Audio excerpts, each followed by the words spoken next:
नमस्कार, मैं अमित और आप देख रहे हैं आंखें न्यूज 24। नितिन नवीन के कार्यकारी अध्यक्ष बनने के बाद उनके सरकारी आवास पर नेता मंत्रियों का तांता लगा हुआ है। वहीं केंद्रीय मंत्री गिरिराज सिंह ने कहा कि बिहार के लिए सौभाग्य की बात है। बिहार को बीजेपी भाजपा ही नहीं, अगर मैं देखता हूं, यह पहली बार बिहार को इतना बड़ा सौगात मिला है। बिहार वासियों के लिए केंद्र के नेतृत्व को कोटि कोटि धन्यवाद देता हूं। यह कोई कांग्रेस पार्टी नहीं है जो नेहरू खानदान के इर्द गिर्द ही घूमता रहे और 80 साल के बूढ़ा को लाते हैं।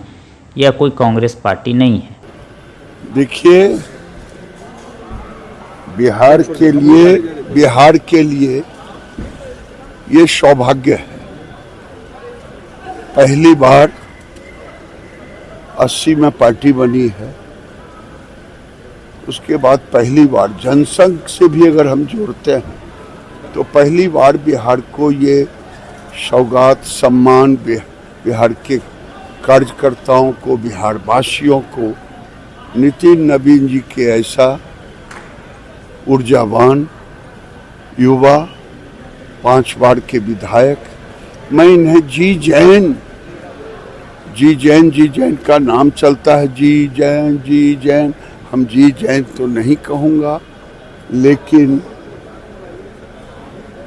न्यू जनरेशन के हमारे सबसे ऊर्जावान नेता के रूप में ये माने जाएंगे। और ये जनरेशन जी,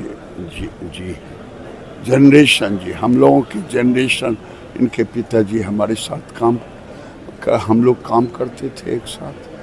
तो ये हमारे लिए सौभाग्य का विषय है कि जो राहुल गांधी जी जैन करते करते खड़गे जी जैसा 80 साल को उठा के ले आया, और वो भी अपने स्टाम्पिंग नेहरू गांधी परिवार से कभी बाहर नहीं जाए, लेकिन भारतीय जनता पार्टी में ही संभव है कि कोई कार्यकर्ता राष्ट्रीय अध्यक्ष बन सकता है। ये भारतीय जनता पार्टी ही है। इसलिए पोस्टर साटने से लेकर के राष्ट्रीय अध्यक्ष तक बनाने का काम भारतीय जनता पार्टी ही कर सकता है, और किया। नितिन नवीन जी आज कांग्रेस पार्टी के लिए एक उदाहरण पेश है कि तुम्हारी सोच क्या है, हमारी सोच क्या है। हम तो कार्यकर्ता आधारित पार्टी है, हम कार्यकर्ता को ये सम्मान देते हैं, और ये न्यू जनरेशन जी जैन हमारे। सर, प्रधानमंत्री नरेंद्र मोदी जी को लेकर कब्र खोदने के बाद कांग्रेस के लोग कहते हैं इस तरह का शब्द प्रधानमंत्री के लिए, ये कांग्रेस का फ्रस्ट्रेशन है। और अब कांग्रेस भद्दी गालियां देने पे उतर आई, तो ये कब्र खुदेगी, मोदी तेरी कब्र खुदेगी। अब तो कब्र उनका जनता ने खोद दिया, राजनीतिक कब्र। अब तो वो कब्र में पार्टी ही जाने वाली है, और ये देश की जनता इसे कभी बर्दाश्त नहीं करेगी। सर, आखिरी कह रहे हैं कि जब तक सत्ता है तब तक बहादुरी है, सत्ता जाएगी बहादुरी खत्म हो जाएगी। मेरे सवाल का जवाब नहीं दे रहे, हाथ कांपते हैं अमित शाह जी के हाथ। अरे यार, ये थेथरोलॉजी है। 20 बार तो माफी मांग चुके हैं राहुल गांधी राफेल से, चोर पर। ये थेथरोलॉजी का सहारा लेते हैं, ये लिखा हुआ स्क्रिप्ट पढ़ते हैं, विदेश में जाके भारत को गाली देते हैं। दोस्तों, मैं हूं सुनील पाल, आपका कॉमेडी का लाल, और आंखें न्यूज चैनल के लिए कहना चाहूंगा कि भैया आंखें न्यूज 24 देखते रहिए, 24 आवर्स देखते रहिए, और दुनिया की अच्छी और सच्ची खबरों से अवगत होते रहिए। आंखें न्यूज 24 कभी नहीं करेगा आपको बोर। अगर आपने अभी तक हमारे चैनल को सब्सक्राइब नहीं किया है तो हमारे चैनल को जल्द से जल्द सब्सक्राइब करें, लाइक करें, शेयर करें। राजधानी पटना में कई वर्षों से शिक्षा में उत्कृष्ट योगदान दे रहा है Lohia Nagar Mount Carmel High School, Kankarbagh, Patna, जहां नर्सरी से कक्षा 12वीं तक की होती है पढ़ाई।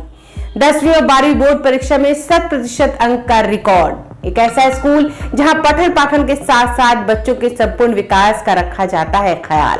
खेलकूद, सांस्कृतिक गतिविधि, मैथ ओलंपियाड, साइंस ओलंपियाड और बहुत कुछ। आज ही कराए नामांकन की प्रक्रिया जारी है। संपर्क करें DS/16 Gayatri Mandir road, housing board colony east, Indira Nagar, Kankarbagh, Lohia Nagar, Patna. हमारा पिन कोड है 800020। पटना में कई वर्षों से शिक्षा में अहम योगदान दे रहा है Gyansthali high school Alamganj Patna city, जहां 10वीं और 12वीं की बोर्ड परीक्षाओं में 100% अंक प्राप्त कर रहे हैं बच्चे। एक ऐसा स्कूल जहां न केवल होती है पढ़ाई बल्कि साथ ही साथ होती है कल्चरल एक्टिविटी, स्पोर्ट्स एक्टिविटी से जुड़े गेम्स, मैथ ओलंपियाड से लेकर साइंस ओलंपियाड, जहां बच्चों के लिए स्कूल कैंपस अत्याधुनिक सुविधाओं से लैस, छोटे बच्चों के लिए वाहन और ट्रांसपोर्ट की विशेष सुविधा। तो देर किस बात की, आज ही कराएं अपना नामांकन Gyansthali high school Alamganj Patna city में, जहां नामांकन की प्रक्रिया जारी है। संपर्क करें पुलिस चौकी Alamganj main road near Alamganj थाना, पटना, बिहार 800007।